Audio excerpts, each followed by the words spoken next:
ริมหามายาทรงมือกำเนิดประสูติกา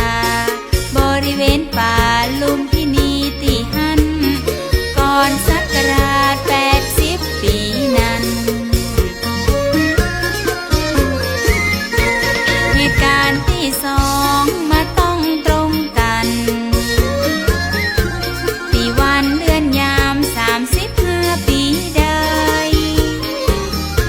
เจ้าชายสิทธัตถะสละบัลลังก์ไว้เพื่อบรรลุในสัมมาสัมโพธิญาณสำเร็จบรรลุตรัสรู้ส่องหันได้บรรลุธรรมที่น้ำส่องแจ้งตรงวิสาขพุทธหูแคม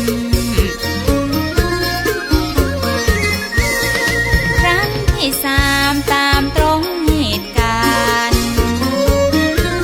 ปรินิพพานดับขันธ์พระเจ้าสังขารตั้งหลายบ่อยู่ที่เก่าเสื่อมสุดแก่เท่าก็ม้วยมรณาพระชนมายุ80 พรรษาเมืองกุสินาราพุทธาทรงเข้าสู่พระนิพพานดับขันธ์แล้วเล่าถึง3 เหตุการณ์ตรงวันเดียวกันประสูตินิพพานตรัสรู้พระเจ้าเป็นวันเดือนเพ็ญวิสาขะนั่นเล่าคนเมืองยังเฮาห้องวัน8 เพ็ญ1 ปีมีครั้งตั้งใจกะเก่งทำบุญ8 เพ็ญสานกกราบไหว้เข้าวัดเข้าวาสืบศาสนาคงไว้ในองค์พระธาตุสร้างบรรจุของแก้วแหวนเงินทองสารูปพระเจ้าที่ขาดบ่ได้คือพระธาตุแต่เล่ากระดูกของพระเจ้าองค์พระสัมมา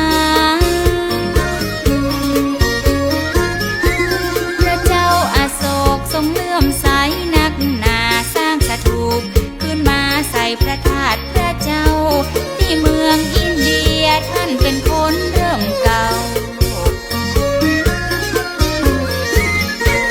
ทรงน้ำพระธาตุจักได้อานิสงส์ได้ตึงต่างตรงได้ตึงต่างออมย่อมเกิดสุขสบายใจพี่น้องร่วมกินหวานทานต้มอยู่สุขสบายเกิดความปิติต่อ